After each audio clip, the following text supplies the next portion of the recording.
네, 안녕하세요. 홍 교수입니다. 자, 21번 이제 연력학부터 문제풀이 시작해 보도록 하겠습니다. 자, 21번 아주 상콤한 문제가 나왔습니다. 보면은 4번에 R이라고 있죠. R. R을 이제 처음 보시는 분들도 있을 텐데 이 섭씨를 켈빈으로 절대 온도로 바꿨다면은 이 화씨를 절대 온도로 이제 란씨라고 합니다. 란씨. 그래서 이렇게 절대 온도를 바꿀 수가 있는데 이거를 이제 온도를 환산을 하려면은 하나로 통일해 줘야 돼요. 그러다 보니까 이 란씨를 화씨로 바꾼 다음에 이 화씨를 다시 섭씨로 바꿔야 되기 때문에 이 문제가 조금 상콤한 문제였습니다. 그래서 저는 1번부터 4번까지를 전부 다 섭씨로 바꿨고요. 1번은 그냥 섭씨니까 104도였고, 자, 화씨 같은 경우에는 요 공식 하나 외우라 그랬죠? 9분의 5, 화씨 마이너스 32. 그래서 화씨에다가 32를 뺀 다음에 9분의 5를 곱해서 여기 140도 2번이고요. 그리고 3번 같은 경우는 그냥 273 빼면 되니까 137도입니다. 4번 같은 경우에는 이 란씨를 이 화씨로 바꾸기 위해서는 460, 우리가 273 빼는 것처럼 동일하게 460을 빼서 화씨로 변환을 한 후에 화씨를 이제 9분의 5 마이너스 32 요거 해가지고 106.7도다 해가지고 비교를 해보시면은 1번 104가 가장 낮아서 답은 1번이 됩니다. 자, 상큼한 문제예요. 좀 틀리라고 낸 문제니까 혹시 모르셨어도 전혀 무방합니다. 그래서 이 문제는 좀 여유가 되신다면은 요 바꾸는 거 460 빼는 거 요 정도 이제 암기해 놓으시고, 여유가 안 된다 그럼 그냥 과감하게 버리시든가 아니면 이 문제 그냥 암기해 버리시고 넘어가시면 되겠습니다. 자, 다음 문제 보도록 할게요. 22번입니다. 과열증기를 냉각시켰더니 포화 영역. 자, 이 문제는 건도, 이거의 아주 대표적인 문제가 되겠습니다. 아주 전형적이고요. 뭐 이렇게 이제 비체적이 주어질 때도 있고, 뭐 엔탈피가 주어질 때도 있고, 엔트로피가 주어질 때도 있습니다. 그래서 이 포화 영역 안으로 이렇게 나왔으니까 이거는 이제 습증기겠죠. 습증기. 그래서 이 습증기에 비체적을 주고 요 건도를 구하는 거니까 이 건도 특성식 요 Vx는 Vf 플러스 X 곱하기 Vfg. 그래서 Vfg를 이렇게 이제 나눠서 쓸 수만 있으면은 아주 쉽게 문제를 풀 수가 있습니다. 그래서 요거 그대로 해서 X에 관해서 솔브를 풀어보시면은 0.443. 답은 4번이 나오게 됩니다. 자, 23번입니다. 자, 내부 에너지는 어떤 함수인가 그랬는데 완전 가스입니다. 완전 쉬운 문제죠. 내부 에너지는 당연히 온도만의 함수입니다. 이거는 줄의 법칙, 그렇게 강조를 했어요. 제가 강의 내용에서 두 번, 세 번 중복이 되게끔 구성을 하면서 이렇게 만들었습니다. 그래서 줄의 법칙 du는 CVMDT 그리고 DH는 CPMDT 해가지고 이 내부 에너지와 엔탈피는 모두 온도만의 함수다. 언제? 이상기체 또는 완전가스 두 개 같은 말이죠. 요거일 때. 그래서 요거는 시험에 아주 중요한 문제니까요. 중요한 내용이니까 꼭 암기하시기 바랍니다. 다음 문제 보죠. 24번입니다. 이 문제 조금 나이스하지 못합니다. 어떤 부분이냐? 이 공기가 이상기체로 가정한다든지 뭐 이런 조건이 없기 때문에 이 문제 뭘로 풀어야 돼? 뭐 Q는 델타 U 플러스 1의 양인가 했는데 1도 없고 열도 없어요. 그러다 보니까 이거 무슨 문제야? 문제가 잘못된 거 아닌가? 이렇게 생각하시는 분들이 간혹 있습니다.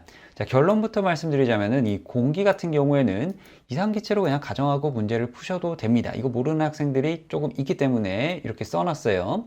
그래서 공기는 이상기체다. 즉 방금 했죠. 이상기체일 경우에는 뭐다? 줄의 법칙이다. 줄의 법칙이라고 해가지고 이 내부 에너지와 엔탈피가 온도만의 함수 CVMDT, CPMDT 이렇게 이제 표현을 할 수가 있다는 걸 가지고 문제를 푸시는 겁니다. 그래서 평균 정적 비율이 주어졌으니까 그냥 CVM T2-T1으로 해서 이렇게 계산하시면은 109.7 답은 2번이 나오게 됩니다. 참고로 이 평균 정적 비율이 이제 주어지지 않으면은 이걸 이제 인테그랄 해가지고 T2-T1 해가지고 이걸 이제 평균 뭐 1.뭐 시기 해가지고 이렇게 하는 거 여러분 아마 기출문제에서 보셨을 겁니다.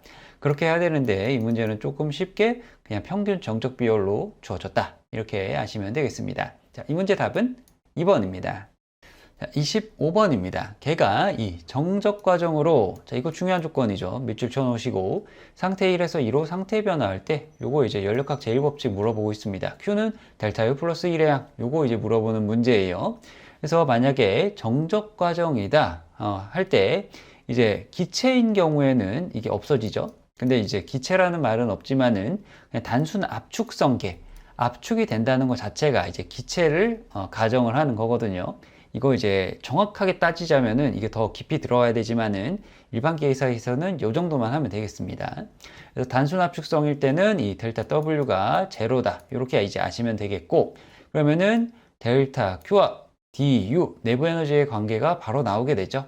그래서 이거를 양변을 이제 적분을 하시게 되면은 Q12는 U2-U1 해가지고 이걸 찾아보시면은 요 답은 4번이 나오게 됩니다. 자, 여러분 이런 문제 좀 어려워하시는 분들 있으시던데 전혀 어려워하실 필요 없어요. 그냥 연력학 제1법칙에 맞게 적분만 하시면 되는 겁니다. 자, 다음 문제 넘어가도록 하죠. 자, 26번입니다. 이 문제 아주 스무스하죠. Q는 델타 U 플러스 1의 양, 요걸 이제 적용만 하시면 됩니다. 그래서 이 부호, 계의 이 일과 열의 부호 관계, 요거 이제 잘 파악하시면은 쉽게 풀립니다. 자, 열을 받으면서 플러스 190이죠. 외부에 일을 한다. 플러스 20이죠. 그래서 요 연력학 제1법칙에 그대로 대입을 해보시면은 델타 U는 플러스 170, 즉 증가한다 170만큼. 답은 3번이 나오게 됩니다. 27번입니다. 이 문제가 이제 이상기체 중에 조금 어려운 편에 속합니다. 자, 보면은 비열비 주고 분자량 주고 이상기체의 정합비열 물어봤습니다. 자, 공부가 제대로 이제 안 돼 있거나 기출문제를 많이 안 풀어보셨으면은 이 문제 도대체 어떻게 푸는 거야? 이렇게 조금 헷갈려 하실 수가 있는데 아주 쉬운 문제입니다. 이 문제는 비열관 관계식 CV, CP, KR 요 네 가지의 관계를 잘 알고 있니? 이걸 묻는 간단한 문제입니다. 그래서 요거 이제 공식들 중에 몇 가지가 있죠. 가장 대표적으로는 CP-CV가 R이다. 요 공식 하나와 CP는 K-1분의 KR이다. 그 다음에 이거는 오렌지색으로 쓸까요? CV는 K-1분의 R이다. 그 다음에 마지막으로 핑크 색깔. 자, K는 CV분의 CP다. CP가 위입니다. 더 큰 게 이게 1.4 정도 되니까. 그래서 이렇게 네 가지 공식을 전부 알고 계시면은 쉽게 풀리는 문제입니다. 근데 이 문제에서는 한 번 더 꼬으려고 이 R을 그냥 안 주고 일반 기체 상수로 줬다. 그죠? 그래서 일반 기체 상수에 관한 이 공식, 이 특별 기체 상수, 특수 기체 상수 같은 경우에는 분자량 n분의 R 바다. 요거 해가지고 요 8.314, 그 다음에 44. 요거 해가지고 이제 R을 구하고 요 CP에 관한 공식으로 풀면은 0.841 답은 3번이 나오게 됩니다.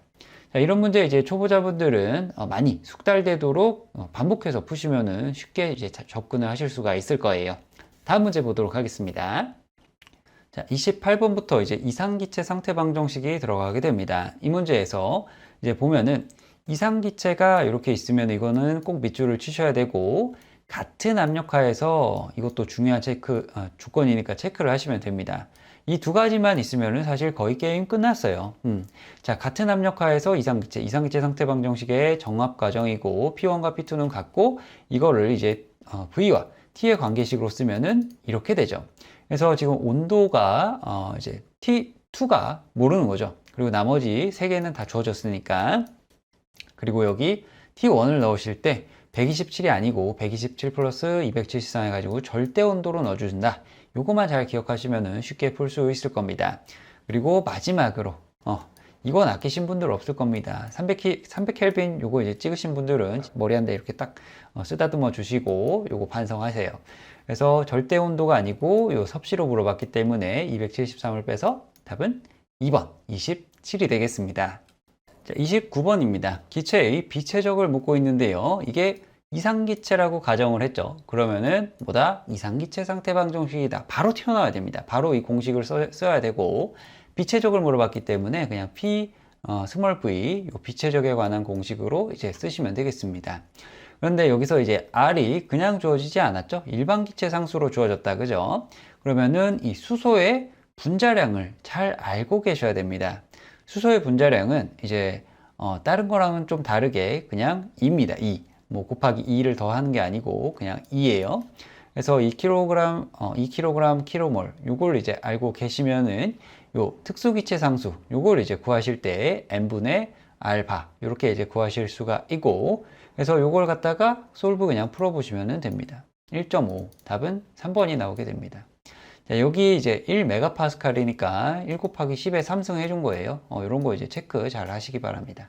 자, 다음 문제 볼게요. 자, 30번입니다. 예전 기출에서 나왔던 거 그대로 나왔고 답도 똑같아요. 아주 상큼한 문제인데 딱 보시고 여러분이 이제 키워드만 잘 잡으시면은 정말 쉽게 풀 수 있는 문제입니다. 보면은 문제를 이렇게 쭉 보면은 뭐 압력이 얼마나 상승하는가 이렇게 물어봤는데, 보면은 최적은 변하지 않고 정적이죠. 그리고 공기는 이상기체로 가정하며, 자, 이상기체 뭐다? 이상기체 상태 방정식이고 대기압이 주어졌다. 우리 이상기체에서는 절대압을 쓰지 않습니까? 그래서 이게 계기압력, 게이지 압력이다. 요거만 체크하셨으면은 진짜 쉽게 풀립니다. 그래서 이 문제에서는 이제 이상기체의 상태 방정식 정적 과정 V는 C고, 요 T와 P의 관계식을 쓸 줄만 아시면은 금방 잘 풀립니다. 자, 먼저 초기 압력 P1을 이제 계산을 하실 때 요 대기압을 같이 더해 주셔가지고 284.3 kPa로 이렇게 이제 구하시고, 요 공식을 통해서 솔브 풀어보시면은 P2가 나옵니다. 자, P2가 여기 이렇게 있었으면 아마 그거 찍으신 분들도 굉장히 많았을 것 같은데 좀 어렵다 보니까 그렇게까지는 안 나오고 압력차를 물어봤죠. 그래서 P2-P1 해서 58 kPa. 답은 2번 58 kPa이 되겠습니다. 잠시 쉬었다가 31번부터 이어가도록 하겠습니다. 감사합니다.